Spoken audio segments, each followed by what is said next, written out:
तबलीगी साथी सफर करते हैं, तकलीफ उठाते हैं, अगर जी जाओ काफिरों को कलमा सिखा के आओ, और कलमा तो तेरे पल्ले नहीं तो काफिरों को तो फिर पहुंचाएंगे ना। 80-80 साल की उम्र है, कलमा सही नहीं आता, कब्र बिल्कुल सर पे है, मौत सर पे है, कब्र सामने है, फिर भी कलमा नहीं आता। और मैं तो कई मर्तबा कहा करता हूं कि ये भी फिक्र किया करो कि उस नबी की जात पर तुम दरूद पाक पढ़ते हो सल्लल्लाहु अलैहि वसल्लम, जिसकी जात पे खुद खुदा दरूद भेजता है, फरिश्ते भेजते हैं, हजारों बार उसको अंबर से मुंह धोकर के अगर दरूद पढ़ो तो डरना चाहिए बेअदबी ना हो जाए। तू गलत हो दरूद पढ़ता है नबी की जात पे,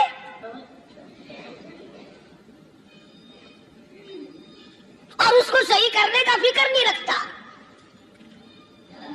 चुनाचे अबू बकर सिद्दीक रज़ियल्लाहु ताला अन्हु चक्कर लगाते लगाते एक मोहल्ले में जा निकले। वहां जाके देखा एक नौजवान है, गरीब सहाबी, नादार सहाबी, मुफलिस सहाबी, काफिर का गुलाम है, काली कमली वाले सल्लल्लाहु अलैहि वसल्लम का कलमा पढ़ता है। काफिरों ने पकड़कर गरम गरम रेत पे ऊंधा करके लिटाया हुआ है, और कई काफिर उस सहाबी की कमर पे चढ़कर लताड़ रहे हैं,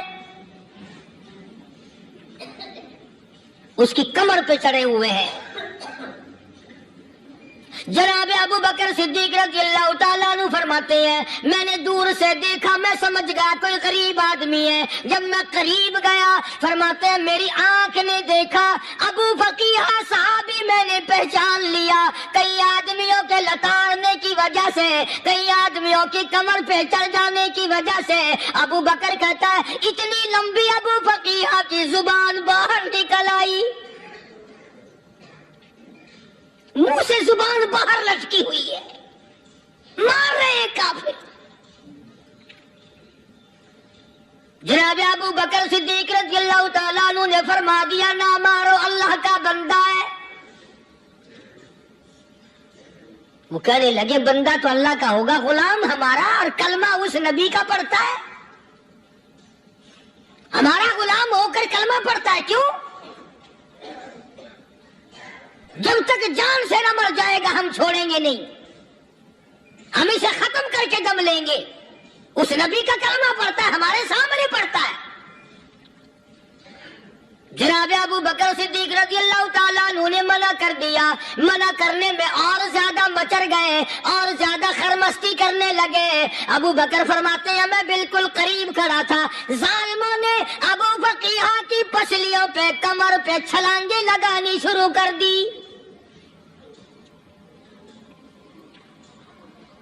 जनाब सिद्दीक अकबर रज़ियल्लाहु ताला अन्हु फरमाते हैं मैं बिल्कुल करीब खड़ा था, जब उन्होंने छलांगे लगाई सहाबी बेनवा और मुफलिस गरीब सहाबी की कमर पे, अचानक मेरे कानों में कड़ाक कड़ाक करके पसलियां टूटने की आवाज आने लगी।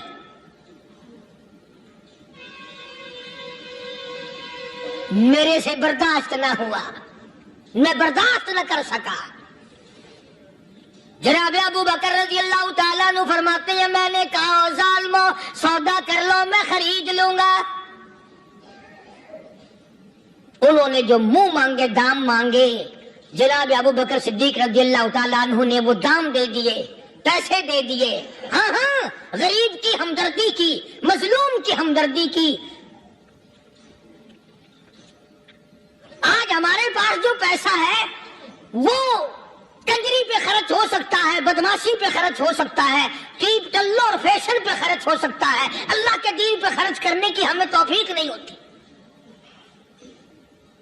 सारे साल की कमाई का हिसाब लगाएं कि हमने कितना अपने बीवी बच्चों पे खर्च किया, कितना अल्लाह और उसके रसूल और अल्लाह के कुरान पे खर्च किया। 100-2% भी नहीं बनता। जनाब अबू बकर रज़ियल्लाहु ताला अन्हु ने अबू फकीहा रज़ियल्लाहु ताला अन्हु को खरीद लिया, काफिरों के नीचे से निकाल लिया, कपड़े झाड़े, जख्मों पे मरहम पट्टी की। अबू बकर दौड़े दौड़े पानी का प्याला ले आए और फरमाने लगे अबू फकीहा तुझे बड़ी मार पड़ी है, बड़ी तकलीफ पहुंची है, मैंने तेरी जुबान बाहर लटकी हुई देखी, निकली हुई देखी, खुश्की आ गई होगी, जुबान पे कांटे जम गए होंगे, थोड़ा सा पानी पी ले। ابو فقیہ کہتا ابو بکر تیرے احسان کا بدلہ خدا دے گا، تیرے مہربانیوں کا بدلہ خدا دے گا، میں نہیں دے سکتا، تو نے پیسے خرچ کر کے مجھے آزاد کرایا، میں تجھے دعا دے سکتا ہوں، میں غریب ہوں، میں نادار ہوں، میں مفلس ہوں، میں مسکین ہوں، اور ابو بکر تنگ نہ کر، میں پانی پی نہیں سکتا۔ کیا بات ہے، کیوں پانی نہیں پی سکتا؟ کہنے لگا ابو بکر تجھے کیا معلوم ہے جن کی وجہ سے میری پسلیاں توڑ دی گئی، جن کی وجہ سے مجھے مارا گیا، جن کی وجہ سے مجھے لتاڑا گیا، جن کی وجہ سے میری پسلیاں توڑی گئی، جن کی وجہ سے میرا یہ حال کیا گیا، جب تک میں آقا کا دیدار نہ کر لوں میں پانی کی بوند پی نہیں سکتا۔ مجھے پہلے شربت دیدار پینا ہے، میں نے سرکار مدینہ صلی اللہ علیہ وسلم کی زیارت پہلے کروں گا، پانی بعد میں پیوں گا۔ او ابو بقیہ تجھے تو بڑی سخت مار پڑی ہے، تجھے تو بڑی تکلیف پہنچائی گئی ہے، میں تجھے حضور کے دربار میں لے کے چلوں گا، تو پانی تو پی لے۔ کہتا کوئی مجنوں بتاتا ہے، کوئی کہتا ہے دیوانہ، کوئی مجنوں بتاتا ہے، کوئی کہتا ہے دیوانہ، یہ تو مرض عشق احمد کا ہوا بیمار میں بھی ہوں۔ ابو بکر تجھے کیا معلوم ہے مجھے عشق لگا ہوا ہے، مجھے سوز و گداز لگی ہوئی ہے، میں اپنے دل میں کسی کو بسائے بیٹھا ہوں، جب تک اس آقا کا دیدار نہ کر لوں مجھے چین نہیں آئے گا۔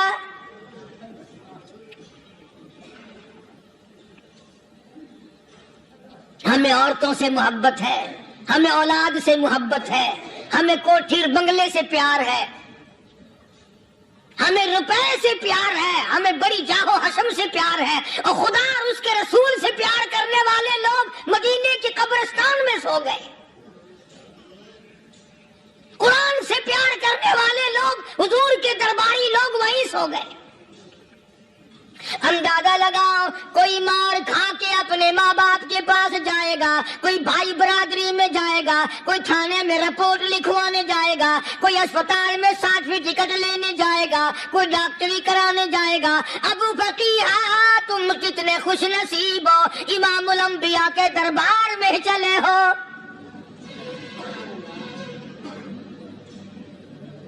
حضور اکرم سب کہہ دو صلی اللہ علیہ وسلم کے دربار میں ابو فقیہ کو لایا جا رہا ہے۔ علماء نے لکھا ہے کہ جب ابو فقیہ حضرت کے دربار میں پہنچے تو خبر تو پہلے تھی نا کہ بڑی مار پڑی ہے، رحمت کائنات نے اٹھ کر سینے سے لگا لیا، تشریف فرما ہوئے، فرمایا ابو فقیہ جی حضور میں نے سنا ہے تو نے پانی نہیں پیا، اتنی